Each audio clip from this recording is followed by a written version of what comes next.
कल्पना से हकीकत तक, विरासत से तय नहीं होंगे सियासत के फैसले। अब उड़ान तय करेगी आसमां किसका होगा। एक ऐसी ही उड़ान है 7 फेरों वाली सीरीज़ का। इसको हम लोग शुरू करते हैं, अंत तक बने रहिएगा। आज हम लोग एपिसोड 6 में पढ़ते हैं। इसके अंदर जो महत्वपूर्ण फैक्ट होगा साथ में एक्स्ट्रा फैक्ट भी कवर करेंगे। सबसे पहले हम लोग पढ़ते हैं भारतीय संविधान की प्रमुख समितियां एवं उनके अध्यक्ष। भारत के संविधान का जब निर्माण किया जा रहा था तो कुछ प्रमुख समिति बनाई गई थी और उनके अध्यक्ष थे। इस क्रम में सबसे पहले बात कर लेते हैं संघ शक्ति समिति। संघ शक्ति समिति के अध्यक्ष थे पंडित जवाहरलाल नेहरू। संविधान शक्ति समिति के अध्यक्ष थे पंडित जवाहरलाल नेहरू। इस तरह से इसको ध्यान रखिएगा, संघ शक्ति समिति साथ में संविधान शक्ति समिति, इस दोनों ही शक्ति के अध्यक्ष थे जवाहरलाल नेहरू। संचालन समिति के अध्यक्ष थे डॉक्टर राजेंद्र प्रसाद। प्रक्रिया समिति के अध्यक्ष थे डॉक्टर राजेंद्र प्रसाद। प्रारूप समिति को जरूर ध्यान रखिएगा, प्रारूप समिति से कितनी बार एग्जाम में प्रश्न पूछा गया, सीधा प्रश्न पूछा जाता है। प्रारूप समिति के अध्यक्ष किसे बनाया गया था, तो वह है भीमराव अंबेडकर। यानी संविधान सभा के निर्माण के समय प्रारूप समिति का गठन किया गया था और इस प्रारूप समिति के जो अध्यक्ष बनाए गए थे वो भीमराव अंबेडकर को अध्यक्ष बनाया गया था। उसी तरह से है प्रांतीय संविधान समिति। प्रांतीय संविधान समिति के अध्यक्ष सरदार वल्लभ भाई पटेल। तो ये कुछ इंपॉर्टेंट फैक्ट हो गया संविधान की प्रमुख समितियां और उनके अध्यक्ष से। अब है कुछ प्रमुख अनुच्छेद। अनुच्छेद में सबसे पहला जो अनुच्छेद 44।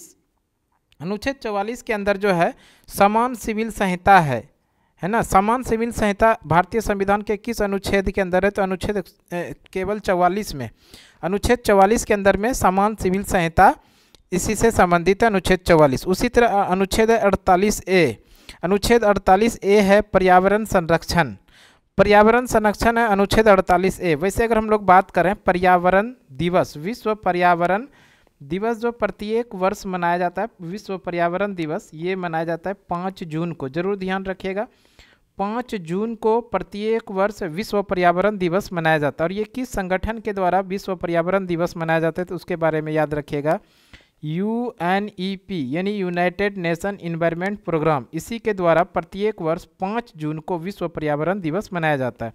अगर वैसे बात कर ले UNEP की स्थापना कब होती है, तो 1972 में UNEP की स्थापना होती है और 1974 में पहली बार विश्व पर्यावरण दिवस मनाया गया था 5 जून को।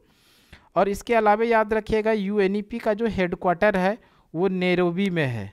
नैरोबी जो कि केन्या की राजधानी है, नैरोबी, यहीं पर विश्व पर्यावरण दिवस जो मनाया जाता है UNEP यानी यूनाइटेड नेशन इन्वायरमेंट प्रोग्राम का हेडक्वार्टर है। आगे है अनुच्छेद 50। अनुच्छेद 50 में न्यायपालिका व कार्यपालिका की शक्ति का पृथक्करण है। बढ़िया प्रश्न, जरूर ध्यान रखिएगा।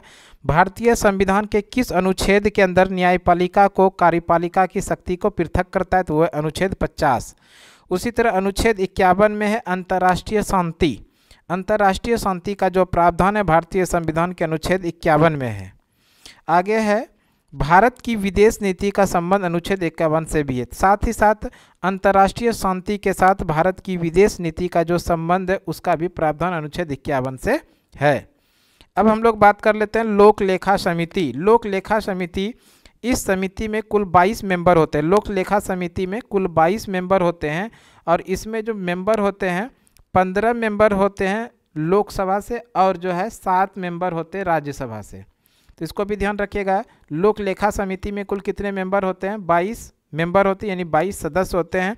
लोकसभा से 15 सदस्य होते हैं जबकि राज्यसभा से 7 सदस्य होते हैं। साथ ही ध्यान रखिएगा लोक लेखा समिति के जो अध्यक्ष होते हैं, जो विपक्ष के नेता होते हैं, वही लोक लेखा समिति के अध्यक्ष होते हैं। लोक लेखा समिति के अध्यक्ष कौन होते हैं, तो विपक्ष के जो नेता होंगे वही लोक लेखा समिति के अध्यक्ष होते हैं। और लोक लेखा समिति जो है नियंत्रक महालेखा परीक्षा का मित्र या मार्गदर्शन कहते हैं। नियंत्रक और महालेखा परीक्षा जो होते हैं, परीक्षक जो होते हैं, इसी के साथ मिलकर ये काम करता है लोक लेखा समिति। आगे बढ़ते हैं, अध्यादेश से संबंधित है। अध्यादेश भारतीय संविधान के अनुच्छेद 123, भारतीय संविधान के अनुच्छेद 123 में राष्ट्रपति को अधिकार है अध्यादेश जारी करने का। तो यहाँ से भी प्रश्न आता है कि भारत के अंदर यानी देश के अंदर अध्यादेश जारी करने का अधिकार किस अनुच्छेद के अंदर है? तो अनुच्छेद 123 में। और अध्यादेश जारी करने का अधिकार किनके पास है? तो राष्ट्रपति के पास अध्यादेश जारी करने का अधिकार है। राज्यपाल के पास राज्य के अंदर अध्यादेश जारी करने का अधिकार है, अनुच्छेद 213 में। यानी राज्य के अंदर राज्यपाल को अध्यादेश जारी करने का अधिकार होता है। और यहाँ पर जो अनुच्छेद लगता है वो अनुच्छेद 213 के अंदर में राज्यपाल को अधिकार है कि उस राज्य के अंदर में अध्यादेश जारी करे। अध्यादेश एक अस्थायी अधिनियम है। अध्यादेश क्या है? एक अस्थायी अधिनियम है। राष्ट्रपति के पास क्षमादान शक्ति का उल्लेख है, अनुच्छेद 72 में। भारत के जो राष्ट्रपति हैं, केवल राष्ट्रपति को ही मृत्यु दंड भी किसी को माफ करने का अधिकार है, और वो केवल और केवल राष्ट्रपति को है। और किस अनुच्छेद के अंदर है? अनुच्छेद 72 के अंदर। तो बढ़िया प्रश्न बनेगा, राष्ट्रपति को क्षमादान यानी कि किसी अपराधी का मृत्यु दंड तक वो माफ कर सकते हैं, किस अनुच्छेद के अंदर? तो वह अनुच्छेद 72। राज्यपाल के पास क्षमादान शक्ति का उल्लेख अनुच्छेद 161 में। यानी राज्यपाल जो है किसी भी अपराधी का क्षमा दान जो है यानी कि उनके सज़ा में कम कर सकता है, उसके लिए जो प्रावधान है भारतीय संविधान के अनुच्छेद 161 के अंदर है। अध्यादेश 6 माह के लिए लागू होता है। अध्यादेश कितने माह के लिए लागू होता है? तो वो 6 माह के लिए। आगे है, राष्ट्रपति राज्यसभा में 12 सदस्यों को मनोनीत करता है, जिसको साहित्य, कला, विज्ञान, समाज सेवा विशेष अनुभव होता है। अगर हम लोग बात कर ले, भारत का जो राज्यसभा होता है, राज्यसभा ये संसद का उच्च सदन होता है, इसको भी ध्यान रखिएगा। संसद का उच्च सदन कौन होता है? तो राज्यसभा। भारत में राज्यसभा के कुल सीटों की संख्या यानी कुल सदस्यों की संख्या जो होता है वो 250 होता है, 250। और इस 250 में से 12 सदस्यों को राष्ट्रपति के द्वारा मनोनीत किए जाते हैं, और जिनको मनोनीत किया जाता है वो साहित्य, कला, विज्ञान, समाज सेवा या विशेष अनुभव प्राप्त होता है, उन्हीं को इसमें राष्ट्रपति के द्वारा 12 सदस्यों को मनोनीत किया जाता है। राज्यसभा के जो सभापति होते हैं, इसका प्रश्न का उत्तर आप लोग को कमेंट में देना है कि राज्यसभा के जो सभापति होते हैं वो कौन होते हैं, राज्यसभा के पदेन सभापति कौन होते हैं। इस प्रश्न का उत्तर आप लोगों को कमेंट में देना है। आगे है, राज्यपाल राज्य विधान परिषद में कुल सदस्य का 1/6 भाग मनोनीत करता है। राज्यपाल राज्य के जो विधान परिषद होते हैं उस विधान परिषद में सदस्यों का 1/6 भाग मनोनीत करता है, जिनको साहित्य, विज्ञान, कला, सहकारी आंदोलन, समाज सेवा जैसे क्षेत्रों में विशेष अनुभव प्राप्त होता है। अगर हम लोग बात कर लेते हैं राज्य विधान परिषद, भारत के ऐसे कितने राज्य हैं जो द्विसदनीय हैं? द्विसदनीय मतलब होता है उस राज्य के अंदर में विधानसभा के साथ में विधान परिषद भी है, ऐसे राज्यों को द्विसदनीय राज्य कहते हैं। और भारत में से कुल मिला के 6 राज्य हैं जो द्विसदनीय है। पहला तो याद रखिएगा उत्तर प्रदेश, और उत्तर प्रदेश के साथ साथ में बिहार, इसी का पड़ोसी है बिहार। तो ये उत्तर प्रदेश और बिहार जहाँ पर कि द्विसदनीय यानी राज्य विधान परिषद। उसके बाद याद रखिएगा कर्नाटक का ही पड़ोसी है महाराष्ट्र। कर्नाटक का पड़ोसी कौन है? महाराष्ट्र। तो ये दोनों भी विधान परिषद वाले राज्य हैं। उसके बाद याद रखिएगा आंध्र प्रदेश, और आंध्र प्रदेश का पड़ोसी है तेलंगाना। तो तेलंगाना भी एक विधान परिषद वाला राज्य है। तो इस तरह से भारत में कुल मिला के 6 राज्य हैं जहां पर विधान परिषद है। कौन कौन है? तो उत्तर प्रदेश है, बिहार है, कर्नाटक है, महाराष्ट्र, आंध्र प्रदेश है और तेलंगाना। ये 6 राज्य द्विसदनीय राज्य है जहाँ पर विधानसभा के साथ में विधान परिषद भी है।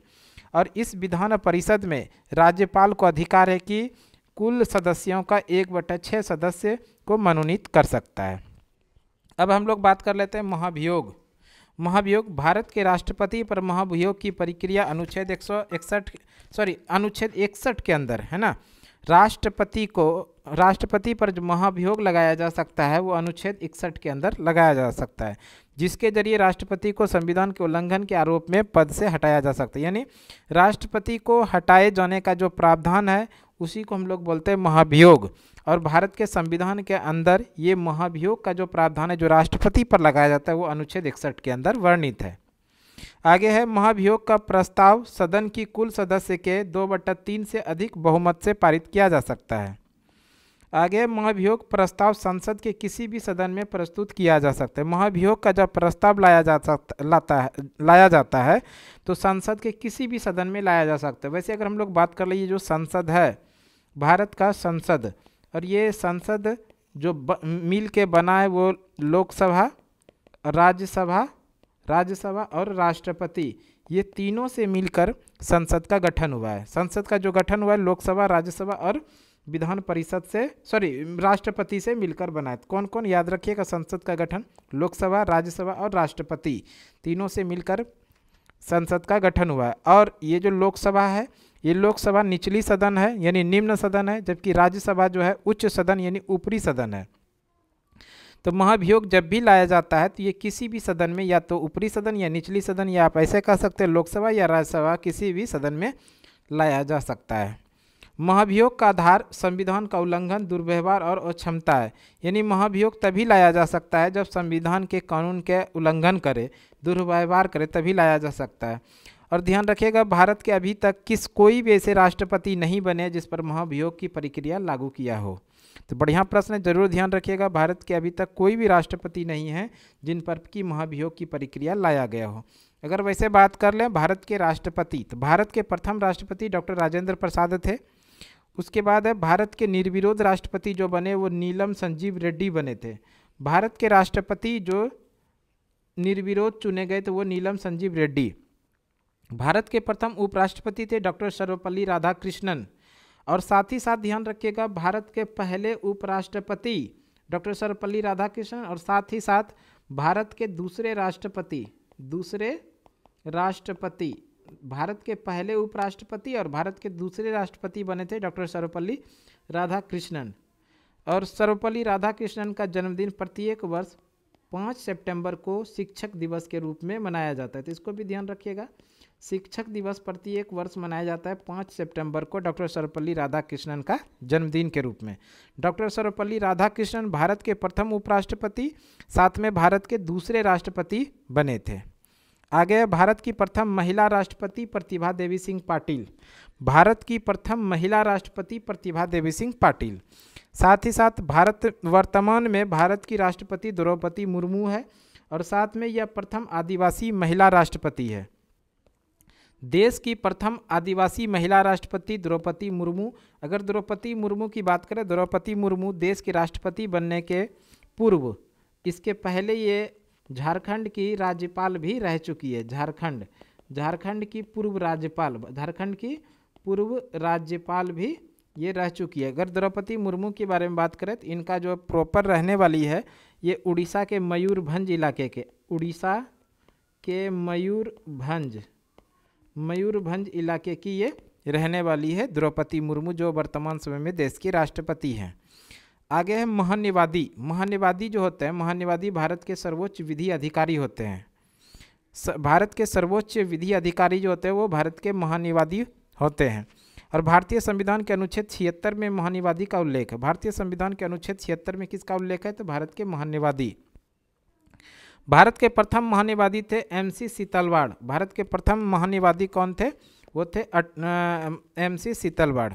महान्यवादी संयुक्त बैठक में भाग तो लेता है लेकिन मतदान नहीं कर सकता है। महान्यवादी संयुक्त बैठक उस बैठक को बोलते हैं जिसमें कि लोकसभा और साथ ही साथ राज्यसभा की बैठक दोनों एक साथ हो, उसको बोलते हैं संयुक्त बैठक। और संयुक्त बैठक का प्रावधान अनुच्छेद 108 के अंदर में है। संयुक्त बैठक बुलाने का काम राष्ट्रपति का है। संयुक्त बैठक कौन बुलाता है? राष्ट्रपति बुलाते हैं, और इसकी अध्यक्षता करता है लोकसभा अध्यक्ष। संयुक्त बैठक की अध्यक्षता कौन करता है? लोकसभा अध्यक्ष, लेकिन बुलाने का काम है किसका? तो राष्ट्रपति। इस संयुक्त बैठक में महान्यवादी भी भाग लेते हैं लेकिन उस पर मतदान नहीं कर सकता है। आगे बात करते हैं लोकसभा। लोकसभा भारतीय संविधान के अनुच्छेद 81 में लोकसभा का वर्णन है। आप लोग याद रखिएगा सरला। तो देखिए ये 100 से हो जाएगा संसद, ये 100 से हो जाएगा संसद, रो से हो जाएगा राज्यसभा और लो से हो जाएगा लोकसभा। ये संसद का जो गठन होता है अनुच्छेद 79 के अंदर, राज्यसभा का जो गठन होता है वो 80 के अंदर, और लोकसभा का जो गठन होता है वो 81 के अंदर। तो ये तीनों इस तरह से याद रख सकते हैं, 79, 80, 81। 79 में है संसद का गठन, 80 में है राज्यसभा का गठन और 81 में है लोकसभा का गठन। और इसको याद रखने का शॉर्ट ट्रिक है सरला। तो यहाँ पर लोकसभा के बारे में बात किया जा रहा है। लोकसभा जो कि संसद का निचली सदन यानी निम्न सदन होता है, इसका प्रावधान भारतीय संविधान के अनुच्छेद 81 में उल्लेख है। प्रथम लोकसभा अध्यक्ष गणेश वासुदेव मावलंकर थे। प्रथम लोकसभा अध्यक्ष कौन थे? गणेश वासुदेव मावलंकर। प्रथम महिला लोकसभा अध्यक्ष मीरा कुमारी थी। प्रथम महिला लोकसभा अध्यक्ष कौन थी? वो मीरा कुमार। भारत में सर्वाधिक कार्यकाल वाले लोकसभा अध्यक्ष वो बलराम जाखड़े थे। वर्तमान समय में लोकसभा के अध्यक्ष ओम बिरला है। तो वर्तमान समय में लोकसभा के अध्यक्ष कौन है? ओम बिरला। अब है संयुक्त बैठक। संयुक्त बैठक उल्लेख संविधान का अनुच्छेद 108 में है। संयुक्त बैठक का प्रावधान भारतीय संविधान के अनुच्छेद 108 में है। संयुक्त बैठक को राष्ट्रपति बुलाता है, लेकिन इस बैठक की अध्यक्षता लोकसभा अध्यक्ष करते हैं। इस बैठक में राज्यसभा का सभापति भाग नहीं लेता। ये बढ़िया इंपॉर्टेंट पॉइंट है, इसको ध्यान रखिएगा। राज्यसभा के जो सभापति होते हैं वो इसमें भाग नहीं लेते। तो ये कुछ इंपॉर्टेंट फैक्ट हो गया।